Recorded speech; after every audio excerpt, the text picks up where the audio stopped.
वृंदावन बिहारी लाल की जय। सदगुरुदेव भगवान की जय। ओम गुरुर्ब्रह्मा गुरुर्विष्णु गुरुर्देवो महेश्वरः गुरुः साक्षात् परब्रह्म तस्मै श्री गुरुवे नमः। करेण वीणा परिवादयन्तीं तथा जपन्तीं च मपरेण मालां मरालपृष्ठासनसन्नविष्टां सरस्वतीतां शिरसां नमामि। विघ्नेश्वराय वरदाय सुरप्रियाय लम्बोदराय सकलाय जगद्विताय नागाननाय स्तुतिविभूषिताय गौरीसुताय गणनाथ नमो नमस्ते। या देवी सर्वभूतेषु शान्तरूपेण संस्थिता नमस्तस्यै नमस्तस्यै नमस्तस्यै नमो नमः। असितगिरिशमं स्यात् तज्जलं सिन्धुपात्रे सुरतर्वरशाखा लेखनी पत्रमुर्वी लिखति गृहीत्वा शारदा सर्वकालं तदपि तपगुणानामीशपालं नयाति। अतुलितबलधामं हेमशैलां वदेहं दनुजनकृशानं ज्ञानिनामग्रगण्यं सकलगुणनिधानं मानराणां वधीशं रघुपतिर्योक्तं वादजातं नमामि। कान्तिसितामृषतिनिन्दितशारदेन्दु यत्रैकतो विलसितामृषताङ्गशोभा वृन्दावने विकृतया मुनगाङ्गसङ्गं श्रीराधा मुकुन्दयुगलं तदहं नमामि। श्री राधे मेरी स्वामिनी मैं राधे जुकदास जन्म जन्म वही दीजियो श्री चरण को वास। सो दिन कैसा होएगा गुरु पकड़ेंगे बाह हाथ पकड़ बैठाएंगे निर्चरण की क्षाह। भक्त भक्ति भगवंत गुरु चतुर्नाम मुके इनके पग वंदन किए नासै विघ्नयने। श्री गुरु चरण सरोज रज निज मन मुकुर सुधार वरण रघुवर विमल जस जोदायक बलचार। बुद्धिहीन तनु जानिके सुमिरो पवन कुमार बलबुद्धि विद्या देहु मोहि हरहु क्लेश विकार। नारायणं नमस्कृत्य नरं चैव नरोत्तमं देवीं सरस्वतीं व्यासं ततो जयमुदीरयेत्। बोलिए सद्गुरुदेव भगवान की। श्रीमद्भागवत महापुराण की। श्री गौ माता की जय। श्री राधे राधे गोविंद गोविंद राधे श्री राधे राधे गोविंद गोविंद राधे श्री राधे राधे गोविंद गोविंद राधे गोविंद राधे गोपाल राधे गोविंद राधे गोपाल राधे श्री राधे राधे गोविंद गोविंद राधे राधे राधे गोविंद गोविंद राधे। भागवत भगवान की। कल हम सभी ने श्रीमद् भागवत महापुराण के इस दिव्य अनुष्ठान में महात्म्य का श्रवण किया। अब हम श्रीमद् भागवत के प्रथम स्कंद की चर्चा प्रारंभ कर रहे हैं। इस प्रारंभ में श्री वेदव्यास जी ने मंगलाचरण किया है और मंगलाचरण का नियम यह है कि किसी भी पुराण को लिखना हो, किसी वेदादि को या किसी भी ग्रंथ को लिखना हो तो उसके लिखने से पहले मंगलाचरण किया जाता है ताकि ग्रंथ निर्विघ्न पूर्ण हो सके या जो ग्रंथ पढ़ने वाला है या सुनने वाला है उसका मंगल हो। इसके लिए मंगलाचरण किया जाता है। श्री वेदव्यास जी ने मंगलाचरण किया तो इनके मंगलाचरण में एक प्रश्न चिन्ह लगा।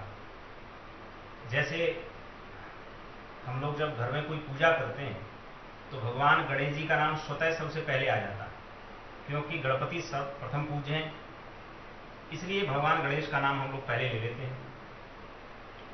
लेकिन श्रीमद् भागवत के मंगलाचरण में किसी विशिष्ट देवता का नाम नहीं आया है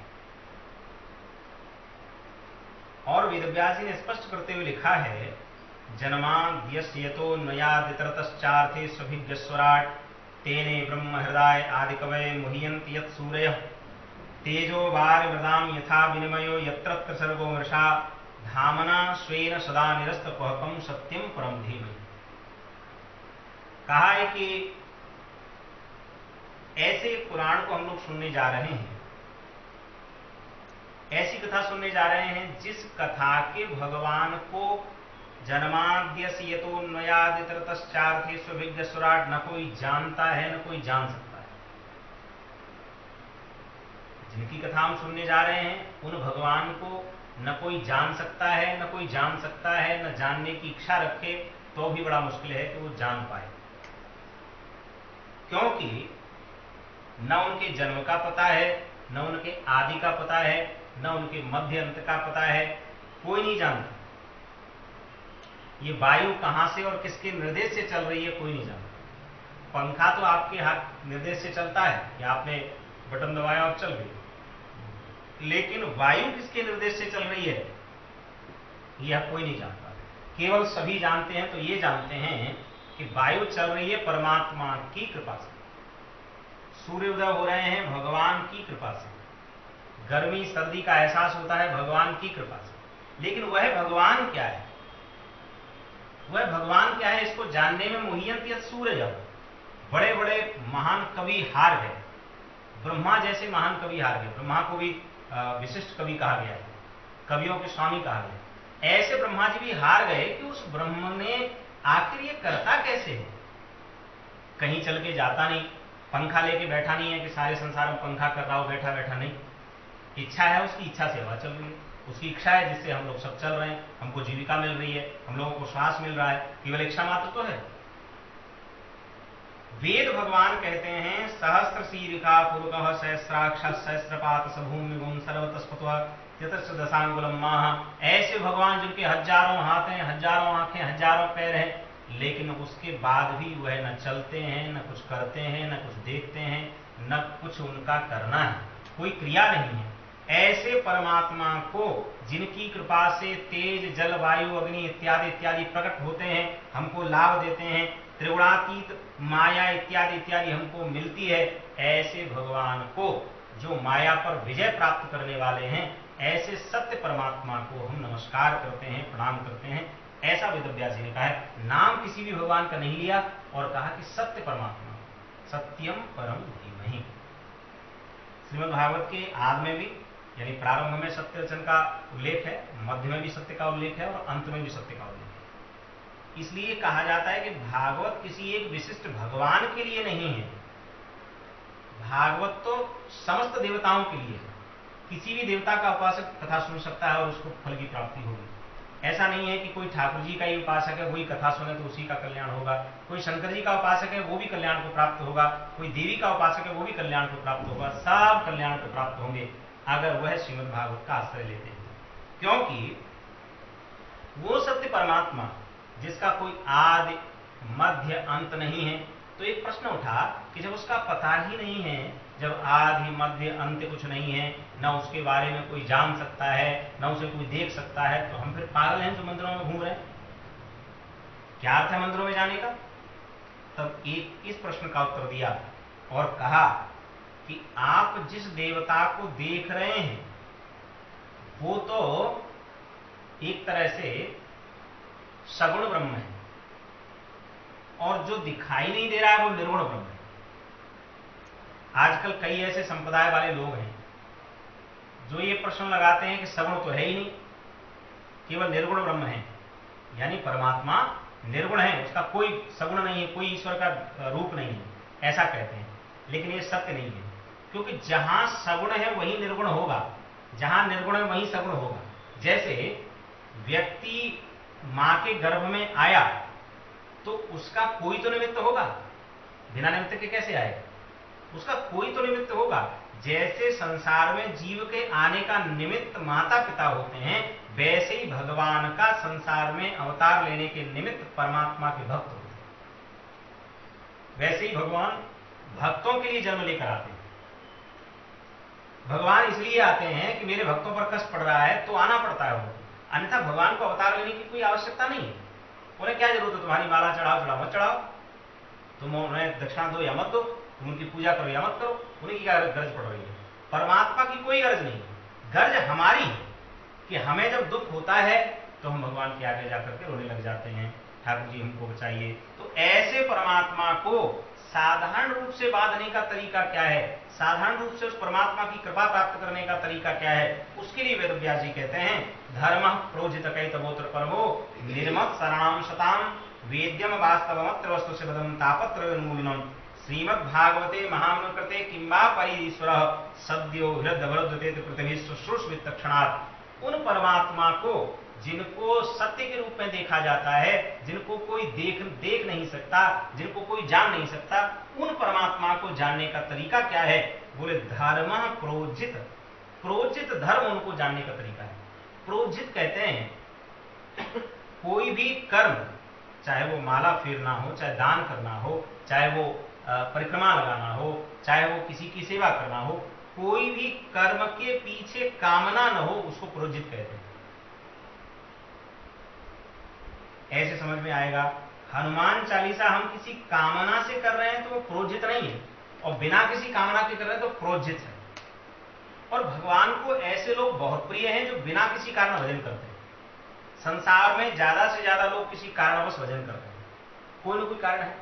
किसी को चाहिए कि उसका घर बन जाए, किसी को चाहिए उसके बच्चे की नौकरी लग जाए, किसी को चाहिए उसके बच्चे का विवाह हो जाए, किसी को चाहिए मुझे स्वास्थ्य ठीक हो जाए। इस सबके लिए लोग किसी न किसी रूप में भगवान का भजन कर रहे हैं। लेकिन भगवान को अच्छे कौन लगते हैं? बहुत ज्यादा अच्छे तो वो भी लगते हैं, लेकिन सबसे ज्यादा अच्छे क्या लगते हैं? कौन लगते हैं? तो सबसे ज्यादा अच्छे लगते हैं जो कुछ नहीं चाहते। भगवान को वो सबसे प्यारे लगते हैं। इसलिए संतों ने कहा है, वाह वाह रे मौज फकीरांदी, वाह वाह रे मौज फकीरांदी। जिसको कुछ न चाहिए वही शहंशाह। एक व्यक्ति था, महात्मा हुआ। एक बार की बात, उसका कुछ सामान चोरी हो गया। वृंदावन की कोतवाली में पहुंचा, कहा कि महाराज मेरी चोरी हो गई है। तो कोतवाल ने पूछा, बाबा तुम्हारी क्या चोरी हो गई होगी? भला तुम्हारे पास होगा क्या? ज्यादा आपके पास होगा तो कोई थैला होगा, कोई कमंडल होगा। तो उन्होंने बड़े सुंदर भाव से कहा कि महाराज FIR दर्ज करो, हमारा बहुत सामान चला गया। क्या सामान चला गया? लिखाओ। लिखाया, एक गद्दा, एक रजाई, एक तकिया, एक झोली और एक छाता, ये सब सामान हमारा चोरी चला गया। उसने पूछा, बाबा इतना सामान लाद के चलते हो साधु होकर? बोले हाँ भैया इतना ही चलते हैं, मिल जाए तो कहीं देना। चला गया। थोड़े दिन बाद कुछ एक यमुना के किनारे गूदड़ी सी पड़ी मिल गई, रंग भी बताया, ऐसा रंग था। सिपाही ने देखा कि वही रंग है, वैसा ही कुछ हाल चाल, ले चलते हैं, बाबा को पूछ लेंगे, बाबा को होगा तो दे देंगे, साधु है। बाबा को बुलाया गया, बाबा से पूछा कि बाबा ये तुम्हारी है? बोले हाँ ये मेरी है। बाकी सामान? बोले बाकी कुछ नहीं, बस यही तो है। उन्होंने पूछा, आपने रिपोर्ट में तो बहुत कुछ लिखाया है। बाबा ने कहा मैंने सब कुछ लिखाया था, लेकिन सब कुछ यही है। जब गद्दा बनाना होता है इसको गद्दा बना लेता हूं बिछा करके, ओढ़ रजाई बनानी होती तो ओढ़ लेता हूं इसको बिछा करके, और जब लगता है कि तकिया बनाना है तो गोल करके तकिया बना के रख लेता हूं, और जब लगता है कि वो छाता बनाना है छाता बना लेता हूं। यही सब कुछ है मेरा। लेकिन सबसे बड़ी बात यह है कि उसकी संतुष्टि केवल उतने में ही हो गई। एक गुदड़ी से ही उसका इतना सामान सब बन गया, और हमारी संतुष्टि बहुत के बाद भी नहीं हो रही है। तो इसका अर्थ क्या है? इसका अर्थ है कि हम किसी न किसी कामना से परमात्मा से जुड़े हैं, और भगवान को वो अच्छे लगते हैं जिनकी कोई कामना नहीं होती। इसलिए कहा कि इस भागवत को सुनने से व्यक्ति के जीवन में निष्काम भाव जागेगा, धीरे धीरे निष्काम हो जाएगा, और जब वो निष्काम हो जाएगा और भागवत के श्लोक उसके कान में जाएंगे तो सद्यो हृदय वरुद्ध थे त्रिकृत शुश्रूष तत्क्षणात्, उसके हृदय में जाकर के भगवान अवरुद्ध हो जाएंगे। अवरुद्ध होने में और कैद होने में बड़ा अंतर है। अवरुद्ध होने में और भगवान के हृदय में आ जाने में एक अंतर है कि जैसे कोई व्यक्ति, हम यहां कमरे में कथा कर रहे हैं, इस कमरे में कोई अंदर आकर के बैठ जाए और बैठने के बाद हम कमरे का ताला लगा दें तो वो चाहकर भी बाहर नहीं जा सकता, और अगर खुला होगा तो चला जाएगा। लेकिन भगवान का कथा के सुनने के बाद भक्त के हृदय में कैसा आगमन होता है? जैसे भक्त ने अपने हृदय में भगवान को बुलाकर ताला डाल दिया, फिर भगवान चाहकर भी नहीं निकल पाते। इसको कहते हैं सद्यो हृदय वरुद्धते कृते शुश्रूष तत्क्षणात्। भगवान उसी क्षण उसके हृदय में आकर के विद्वान हो जाते हैं। जिस क्षण उसके कान में भागवत जी के श्लोक पढ़ते हैं उसी क्षण आकर के भगवान बैठ जाते हैं। क्यों? क्योंकि भागवत तो निगम कल्पतरोर गलितम फलम सुख मुखाद मृतदेव संयुतम पिबत भागवतम रसमालयम मुहुरहो रसिका भुवि भावुका। ये भागवत ऐसा है कि इसमें न कोई गुठली है, न कोई छिलका है, केवल गुदा ही गुदा, रस ही रस है। इसलिए भागवत को सुनने के लिए दो लोग बताए गए, मुहुरहो रसिका भुवि भावुका। रसिक जन और भावुक लोग भागवत को सुनेंगे तो जल्दी परमात्मा की प्राप्ति हो जाती है। एक प्रश्न उठा, तो क्या रसिकों को और भावुकों को ही सुनना चाहिए? बोले भैया विशिष्ट रूप से तो वही सुन पाए तो ज्यादा ठीक है, लेकिन सुनने को तो सब सुन सकते हैं, पर रसिक और भावुक लोग जब सुनते हैं कथा को तो उन्हें आनंद की अनुभूति होती है। सच ये है, जितनी देर हम लोग कथा सुनते हैं, जितनी देर भगवान की कथा चलती है, उतनी देर तक हमें यह एहसास नहीं होता कि समय चल रहा है। ऐसा लगता है समय रुका हुआ है।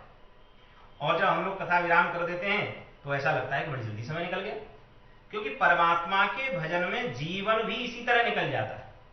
जो लोग भगवान का भजन करते हैं उनका जीवन भी इसी तरह बड़े आनंद में कट जाता है, उन्हें पता नहीं लगता कब कट गया।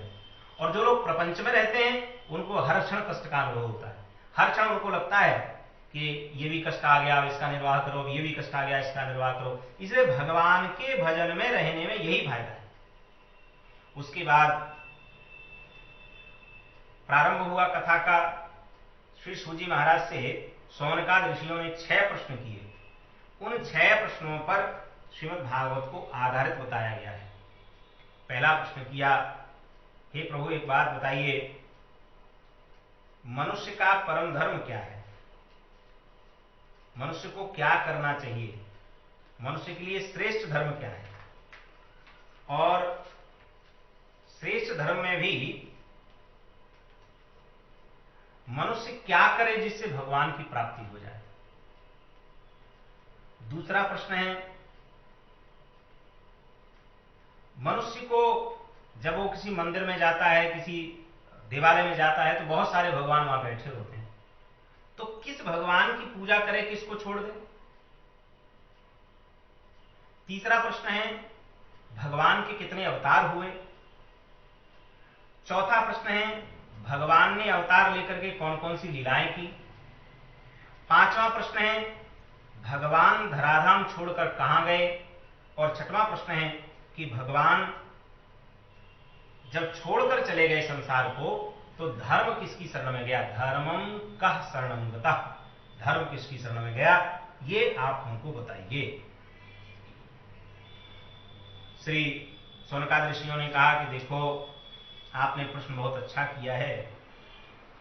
सबसे पहला प्रश्न आपने किया, मनुष्य का परम धर्म क्या है? मनुष्य का जीवन प्राप्त करके क्या करना चाहिए? तो कहा, सवै पुंसा परो धर्मो यतो भक्ति रदोक्षजे अहैतुक्य प्रतिहिता ययात्मा संप्रसीदति। मनुष्य को मनुष्य का जीवन मिलने के बाद सबसे पहले ऐसे धर्म का पालन करना चाहिए जो धर्म भक्तिमय हो। और भक्ति भी कैसी हो? अधोक्षज भक्ति। अधोक्षज कैसी होती है? जिसमें किसी प्रकार की कोई कामना नहीं है, बस भजन करना है। टहल रहे हैं तो भगवान नाम चल रहा है, बैठे हैं तो चल रहा है, लेटे हैं तो चल रहा है। व्यर्थ में इस जिह्वा का उपयोग न करते हुए भगवान के भजन को करते हुए जिस मनुष्य का जीवन जा रहा है वह श्रेष्ठ मनुष्य है। और अहेतुक्य प्रतिहिता ये आत्मा संप्रसिद्धति, अगर वो ऐसी भक्ति करता है तो उसको अहेतुकी भक्ति का नाम प्राप्त होता है। उसे कोई हेतु नहीं है, बस उसे भगवान का भजन करना है। कई एक संत ऐसे हैं जो केवल भगवान का भजन करते हैं, उन्हें कोई अर्थ धर्म काम मोक्ष कोई लेना देना नहीं है। हम गृहस्थ लोग तो जब भी कोई भजन करने बैठते हैं तो कोई धर्म अर्थ काम मोक्ष में से कुछ मांगने लग जाते हैं कि भगवान हमको धर्म दीजिए, अर्थ दीजिए, काम दीजिए। लेकिन जो इससे ऊपर उठे हुए लोग हैं, इससे ऊपर उठे हुए जीव हैं, उनको ना धर्म चाहिए, ना अर्थ चाहिए, ना काम चाहिए, ना मोक्ष चाहिए। हमारे ब्रज के महापुरुष तो कहा करते हैं, अगर बैकुंठ में भी ब्रज के ब्रजवासियों को ले जाया जाए तो वो बैकुंठ में भी रहना पसंद नहीं करते। वो कहते हैं, ब्रज सीमा के बाहर हरिहूं कौन निहार। ब्रजवासी कहते हैं कि ब्रज सीमा के बाहर 84 कोस ब्रज के बाहर अगर भगवान का भी दर्शन हो जाए तो उनको भी वो भगवान नहीं मानते, वो परमात्मा को स्वीकार नहीं करते। वो कहते हैं हमारे ब्रज के बीच में जो ठाकुर जी रहे हमको तो वही चाहिए। कहा करूं वैकुंठों जाए, संतों ने गाया कहा करूं वैकुंठों जाए, जहान मैया जहान बाबा, जहान हमारी प्यारी गैया, इत्यादि इत्यादि कहते हैं। वो कहते हैं कि जहां गैया नहीं, जहां मैया नहीं, जहां बाबा नहीं, ऐसे वैकुंठ को जाकर हम करेंगे क्या? ऐसे वैकुंठ का हमें कोई लाभ लोग नहीं है। हम तो इस ब्रज में ही रहना चाहते हैं, इस ब्रज में ही रह करके जीवन यापन करना चाहते हैं। क्यों? क्योंकि इस ब्रज की अपने आप में महिमा है। भगवान कहते हैं वृंदावन प्रत्यज्य पादमेकम न गच्छति। बोले इस वृंदावन क्षेत्र को छोड़कर, ब्रज क्षेत्र को छोड़ करके एक पग मैं कहीं नहीं जाता हूं, मैं यहां रहता हूं, हर समय रहता हूं। आज भी हमारे महापुरुष लोग कहा करते हैं कि भगवान आज भी विचरण कर रहे हैं, और बहुतों को दर्शन हुआ है, बहुत लोग दर्शन किए हैं, ऐसा कि भगवान वहां भी दर्शन दिए। अब आंखें चाहिए वो भगवान को दर्शन करने वाली। जब वो आंखें मिलेंगी तो निश्चित रूप से भगवान का दर्शन भी होगा। ऐसा ब्रज को छोड़कर भगवान नहीं जाते। तो मनुष्य का जीवन मिला है तो उसका सबसे पहला काम है अहेतु की भक्ति करे। फिर दूसरा काम है धर्म स्वनिष्ठितम पुंसाम विश्वक्सेन कथा श्रिय नोत्पाद्ये दिदतिम श्रम एवं केवलम। अरे भाई, जो भगवान कृष्ण के भक्त होते हैं उनके हृदय में भक्ति का आविर्भाव हो जाता है, और भक्ति ऐसी कि हर समय उनको ऐसा लगता रहे कि ठाकुर जी ने कितनी कृपा की है कि अपने चरणों में भक्ति हमें प्रदान की है। ऐसा उनको अनुभव होते रहना चाहिए। ऐसे ऐसे भक्त हुए हैं। एक परम संत माधवदास करके एक बाबा थे, और वो बड़े दिव्य महापुरुष थे। उनका अपना नियम था कि वो रोज संतों के भंडारे में जाया करते थे, और भंडारे में जाकर के उनका जूठन जो मिल जाता था संतों का, वो जूठन उठा उठाकर अपने कमंडल में भरते, और जूठन को भरने के बाद ठाकुर जी को आकर के अपनी कुटिया में भोग आरोपते, और उसके बाद भोग पाते। बहुत कठिन बात है यह पचाना कि कोई संतों की जूठन का भी भोग लगा सकता है। यह बात साधारण नहीं है पचाना। साधारण लोगों को लगता है बताओ ठाकुर जी ऐसे तो हमारे भी स्वीकार कर लेंगे, ऐसा नहीं है। हर किसी के साथ ऐसा नहीं हो सकता।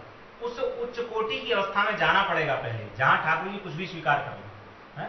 तो उस अवस्था के संत थे, संतों के ग्रास उठा उठा करके ले जाते, भगवान को भोग लगाते और पा लेते।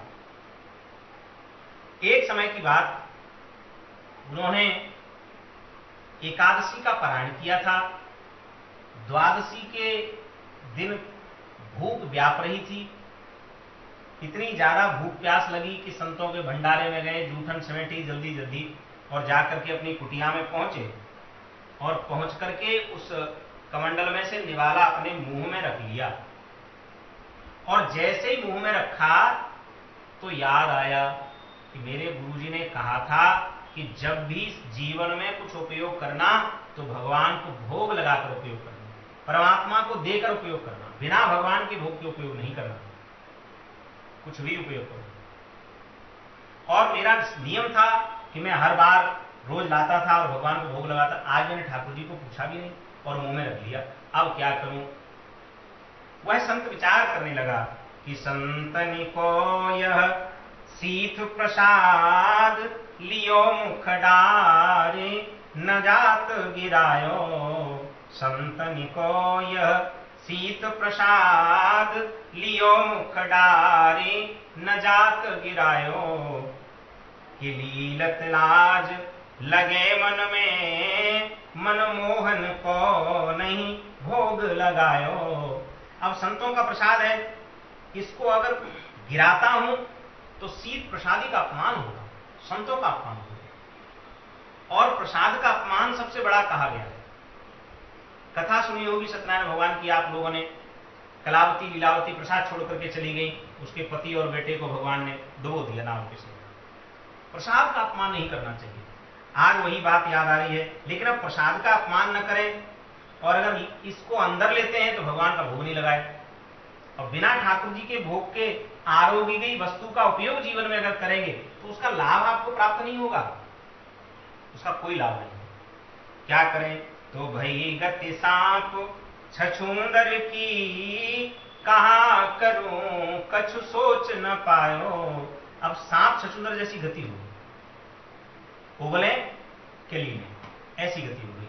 और स्थिति ये आ गई कि बीत गयो वह बार विनीत, गई रजनी दिन दूसरो आयो, कि बीत गयो, 2 दिन बीत गए, दिन रात निकल गए, अब वो मुंह में निवाला रखे बैठा, रोने लगा कि ठाकुर जी ये क्या हो गया, अब इसका आप ही कुछ निराकरण करिए, मुंह से उगलूंगा नहीं, पेट में ले नहीं जाऊंगा, आप स्वयं आकर जो निर्णय करेंगे वही निर्णय स्वीकार करूंगा, इसलिए हे नाथ कृपा करिए।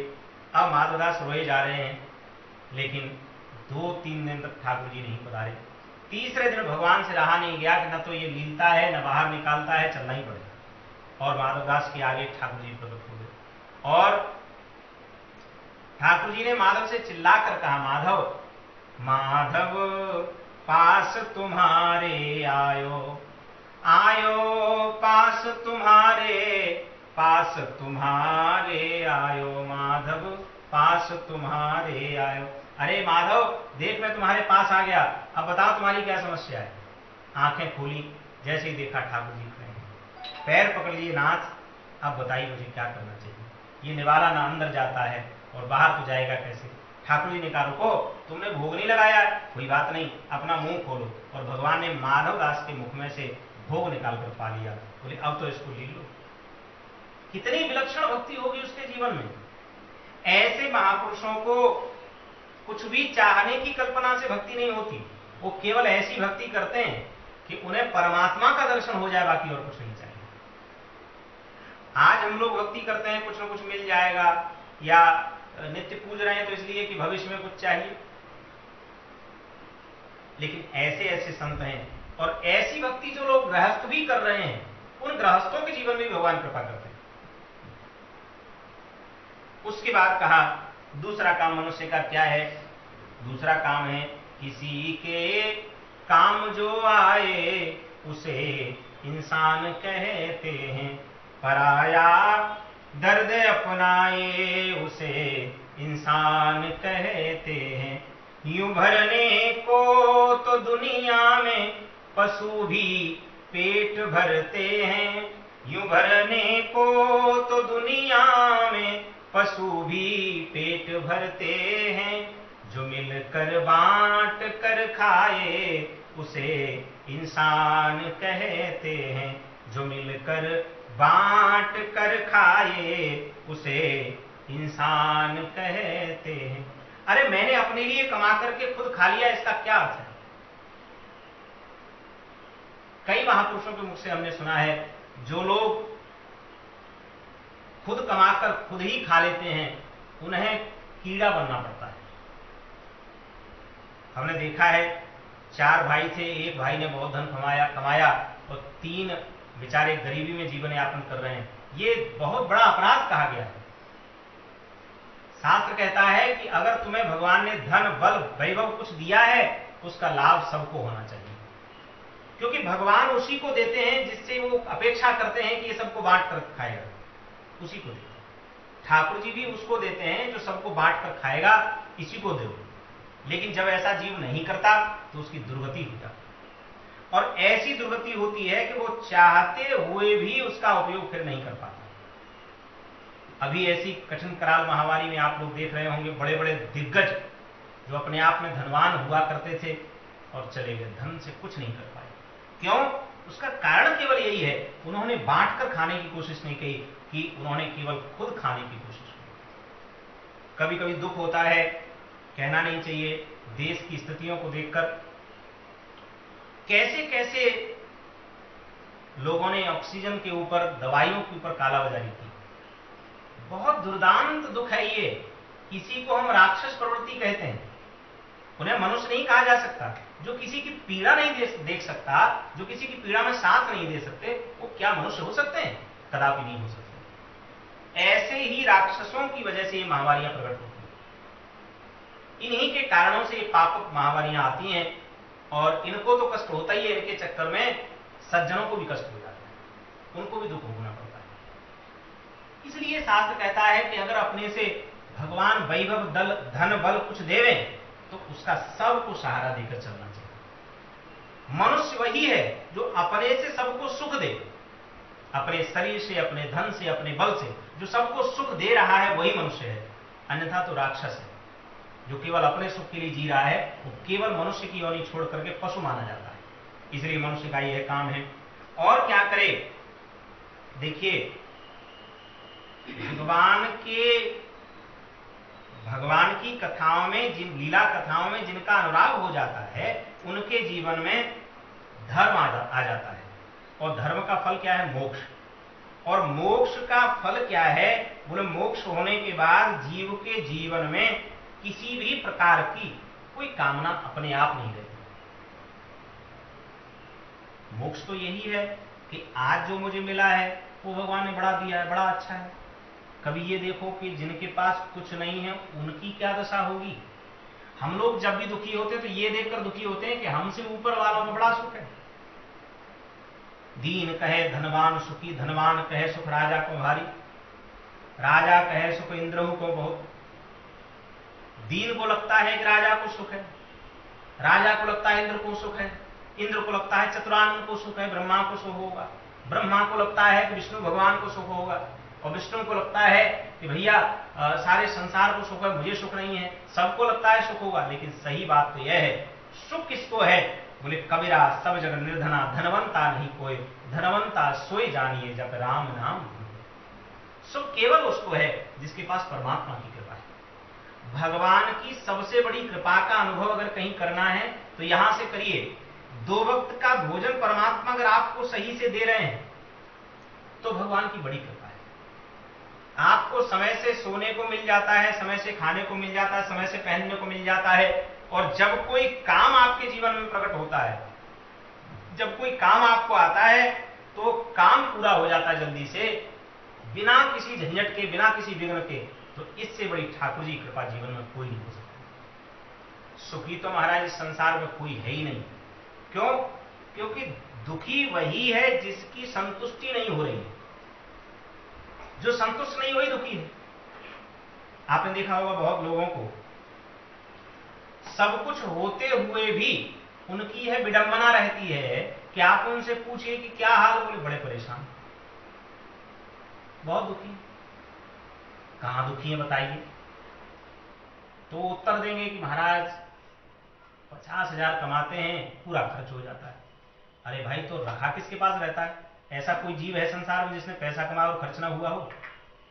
धन की 3 गतियां हैं और ये 3 गतियों के अलावा धन की चौथी कोई गति है ही नहीं। प्रथम दान, दूसरा उपभोग और तीसरी दुर्गति।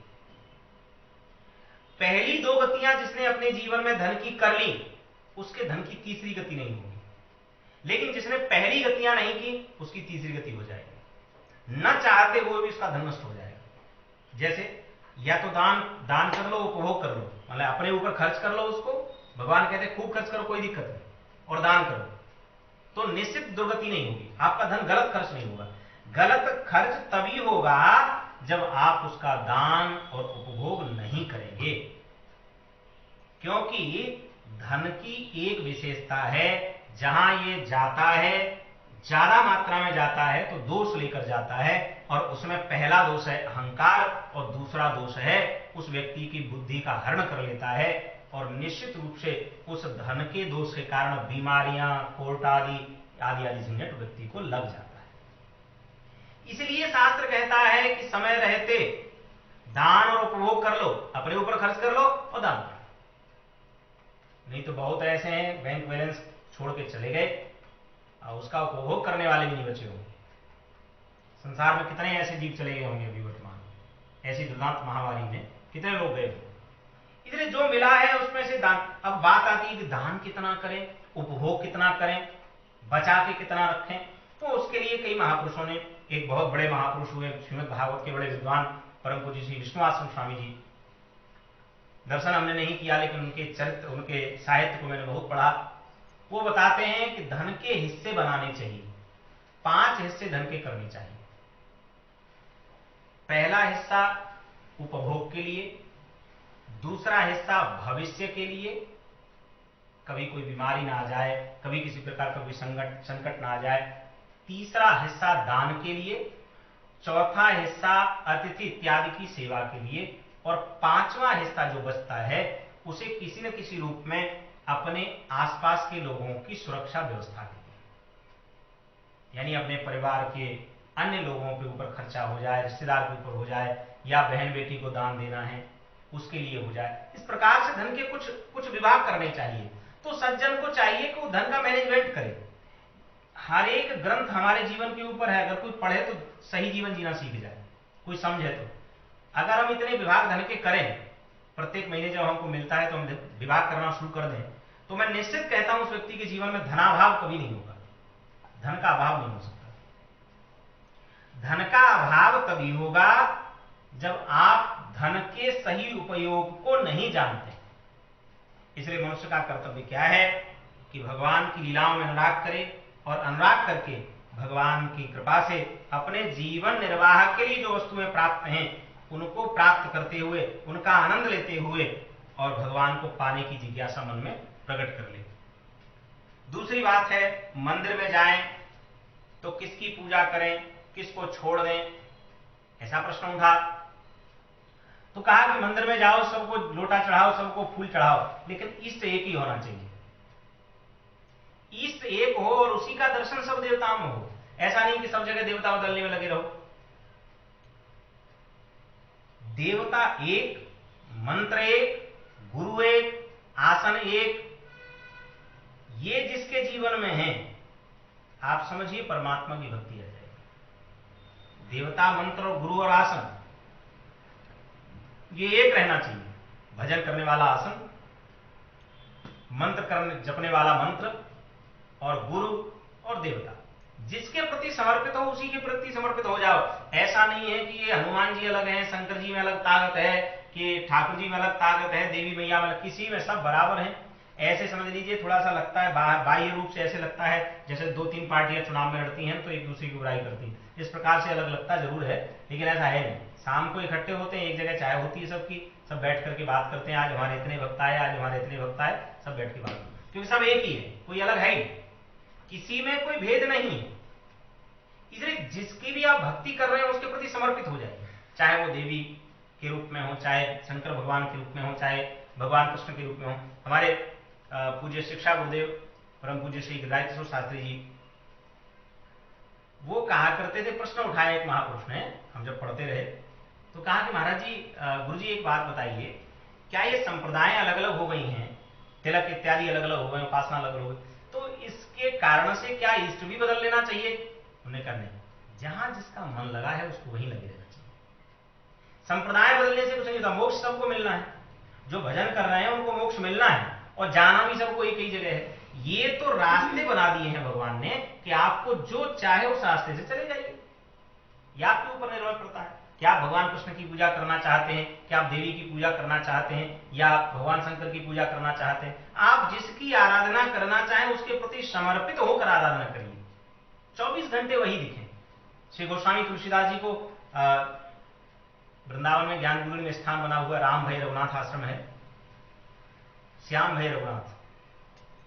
तो गोस्वामी बाबा को कहा गया बिहारी जी का दर्शन करिए, उन्होंने कहा हम नहीं करेंगे। तो लोगों ने कहा बताओ महात्मा कैसा है, दुनिया ठाकुर जी का दर्शन करने आ रही है, महात्मा दर्शन नहीं करना चाहता। उन्होंने कहा नहीं करते। क्यों नहीं करते? बोले तुलसी मस्तक तब नवे जब धनुष बाण ले हाथ। ये तुलसी तभी प्रणाम करेगा जब धनुष बाण हाथ में ले लोगे, बांसुरी वाले को नहीं करेगा। और अंत यही हुआ कि ठाकुर जी को धनुष बाण लेना ही पड़ा। वो स्थान, वो आश्रम, वो मंदिर आज भी विद्यमान वृंदावन में है कि ठाकुर जी धनुष बाण लेके खड़े थे, बांसुरी नहीं हुआ। तो तुलसी जी के लिए उन्होंने रूप बदल लिया। इससे यह सिद्ध होता है, पहली बात तो ये कि भक्त की निष्ठा ऐसी होनी चाहिए कि भगवान बदल जाए, एक बात। और दूसरी बात है अपने स्वामी में यानी अपने इष्ट में इतनी श्रद्धा होनी चाहिए कि उसी का दर्शन चारों तरफ होना चाहिए, वही दिखे चारों हर तरफ, जहां भी दर्शन करें वही दिखने चाहिए। एक बार एक प्रश्न उठाया था कि गुरुजी हम ठाकुर जी कथा करते हैं, कृष्ण भगवान की कथा करते हैं, तो क्या हम देवी भागवत कर सकते हैं? गुरुजी ने कहा बिल्कुल कर सकते हो। क्यों? क्योंकि दोनों बहन भाई हैं, और जब भैया की कथा कर सकते हो तो बहन की भी कथा कर सकते हो। इधर भेद नहीं मानना चाहिए। देव भेद होने पर ही हमारी भक्ति खंडित हो जाती है। देवता सब एक ही हैं, जैसे ठाकुर जी वैसे ही शंकर भगवान, वैसे ही देवी जी, सब बराबर हैं। जहां आपकी निष्ठा लग जाए उसे समर्पित करके, उसके प्रति समर्पित होकर भक्ति करनी चाहिए। 24 घंटे उसी का भजन, 24 घंटे उसी का स्मरण, यही भक्ति है। और उसके बाद तीसरा प्रश्न किया, भगवान के अवतार कितने हुए? तो 24 अवतार भगवान के हुए। ये हम लोग कल चर्चा करेंगे, आज के प्रश्नों का उत्तर समझ लेते हैं। 24 अवतार भगवान के हुए, उसके बाद भगवान ने कौन कौन सी लीलाएं की, तो सारी लीलाओं का वर्णन नहीं किया। बराह, आपके नरसिंह भगवान, भगवान राघवेंद्र, ठाकुर जी, भगवान कृष्ण इत्यादि की लीलाओं का वर्णन किया। इन्होंने ऐसी लीलाएं की, ये तो वर्णन किया, सबकी लीलाओं का वर्णन नहीं किया। उसके बाद दो प्रश्न रह जाते हैं कि भगवान जब जहां से जा रहे थे, भगवान यहां से कहां गए, और अंतिम प्रश्न है कि जब भगवान चले गए तो धर्म किसकी शरण में गया, इसका उत्तर देना। इसके उत्तर के लिए महर्षि वेदव्यास जी को पुनः याद करते हुए सूत जी ने कहा कि इन दो प्रश्नों का उत्तर तो श्री सुखदेव जी ही दे पाएंगे, हम नहीं दे पाएंगे। पूछा सुखदेव जी कौन है, तब बताया कि श्री वेदव्यास जी सुखदेव जी के पिताजी हैं। वेदव्यास जी ने 17 पुराणों की रचना की थी। उनका मन बहुत दुखी था। श्री नारद जी ने आकर के उनको पूछा कि अरे आप इतने दुखी क्यों हैं, क्या बात है? तो कहा कि मैंने 17 पुराणों की रचना कर दी, 4 वेदों की रचना करी, 6 शास्त्रों की रचना की, लेकिन मन को शांति नहीं हुई, क्या करना चाहिए? तो श्री नारद जी ने कहा कि जो हमने किया वही तुमको करना चाहिए। क्या किया? तो बताया कि पूर्व में एक दासी का पुत्र था, मेरी मां संतों की सेवा में रहती थी, मैं भी संतों की सेवा में रहता था, छोटा था। संत लोग चातुर्मास कर रहे थे। चातुर्मास क्या होता है? 4 महीने संत कहीं नहीं जाते, श्रावण, भाद्रपद, पार और कार्तिक, ये 4 महीने संत एक जगह रहते हैं। वैसे 2 महीने का चातुर्मास होता है, कई ऐसा मानते हैं, कई 4 महीने का मानते हैं। तो संत एक दरिया के किनारे रहते हैं, दूसरे दरिया को नहीं छूते, उसी को रहते हैं। तो मेरी मां भी रहती थी। संत जब जाने लगे तो मेरे मन में कामना आई कि महाराज मुझे भी साधु बना लो। संतों ने कहा नहीं, आपको नहीं बना सकते। क्यों? क्योंकि आपकी मां जीवित है। जिसके माता पिता जीवित हैं वह अपने माता पिता की आज्ञा के बिना संन्यास धारण नहीं कर सकता, ऐसा शास्त्र का नियम है। उनके माता पिता जब तक आज्ञा न देवें तब तक उसको संन्यास धारण नहीं करना चाहिए। माता ने आज्ञा नहीं दी। अब श्री नारद जी को लगने लगा कि अरे राम राम, माता जी हमारे बीच में आ गई, नहीं तो बाबा बन जाते, बढ़िया रहते, भजन करते, पर चलो माता की सेवा करते रहे। मन में वही खटक रहा था। एक दिन मां को सर्प ने काटा और मां मर गई। श्री नारद जी रो रहे थे, रोते रोते विचार कर रहे थे, एक तो बहुत अच्छा हुआ कि मां मर गई, और एक बड़ा दुख हुआ कि मां मर गई, ठीक नहीं। मां का संस्कार किया, संतों के पास गए, संतों से कहा महाराज हमको दीक्षा दो। संतों ने मंत्र दिया और श्री नारद जी ने भजन करना शुरू कर दिया। इतना भजन किया, इतना भजन किया, एक क्षण के लिए आकाशवाणी हुई कि नारद जी इस जीवन में तो आपको हम नहीं मिलेंगे, अगले जीवन में आपका हमारी मुलाकात पक्की होगी। और श्री नारद जी ने अपना देहांत शरीर त्यागा, और जब शरीर त्याग दिया तो उसके बाद नारद जी आकर के नारद ब्रह्मर्षि के रूप में प्रकट हो गए। तब बताया कि जब मैं ब्रह्मर्षि के रूप में प्रकट हो गया तो भगवान ने मुझे चतुश्लोकी भागवत श्रवण कराई, और वो चारों श्लोक श्रीमद् भागवत के विस्तार के लिए ठीक हैं। आपके मन को उन चारों श्लोकों के भाष्य करने से संतुष्टि हो जाएगी, शांति मिल जाएगी, आप नहीं करिए। और श्री नारद जी ने चतुश्लोकी भागवत का श्रवण कराया। ये चतुश्लोकी भागवत जो है 4 श्लोकों में है।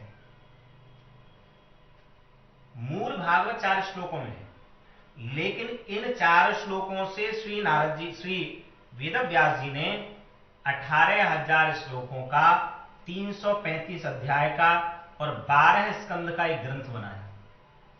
उस ग्रंथ को हम लोग श्रीमद् भागवत कहते हैं।